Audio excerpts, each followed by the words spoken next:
Star cricketer Rinku करिवे विवाह प्रेमिका विवाह करिवे रिंकू जनवरी 16 रे पकाहेला कथा विवाह बंधन रे बांधी हेबाकु जाउछन्ते team India star Rinku Singh से खूब शीघ्र निजर प्रेमिका तथा सांसद प्रिया सरोज को बाहा हेबे।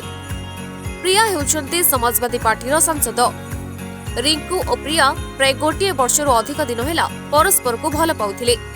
एबे परिवार लोकों अनुमति क्रमे सेमाने बाहा हेबाकु जाउछन्ती।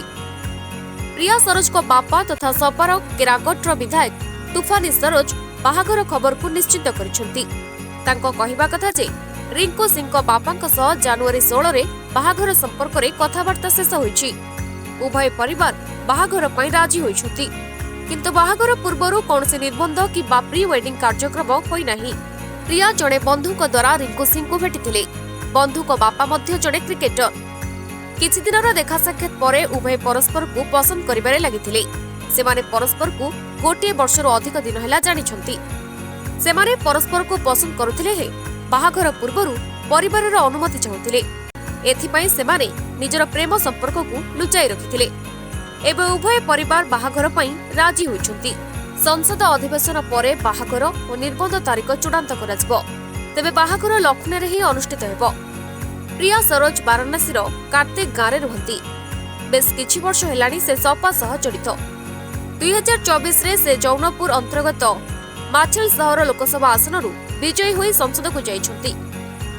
सुप्रीमकोर्ट रो पूर्वतन वकील प्रिया 2022 रे निज बापांक पई उत्तर प्रदेश विधानसभा निर्वाचन बेले प्रचार करी चर्चा को आस्थिले। से दिल्ली विश्वविद्यालय कला रे और नोएडा स्थित एमित्य विश्वविद्यालय आईन पाठ्यक्रम रे डिग्री हासिल करिसंती। अन्य पक्षरे रिंकू सिंह 2023 रे आईपीएल रे यश दयाल को 5 बॉल रे 5 छक्का मारी बेस चर्चा को आस्थिले। 2024 रे कोलकाता नाइट राइडर्स आईपीएल जितिबा पछरे रिंकू सिंह को भूमिका बेस गुरुत्वपूर्ण रहितिला। आईपीएल प्रदर्शन आधार रे तांको भारतीय टीम रे शामिल करा जायतिला। एबे से भारतीय टी20 टीम रो नियमित सदस्य।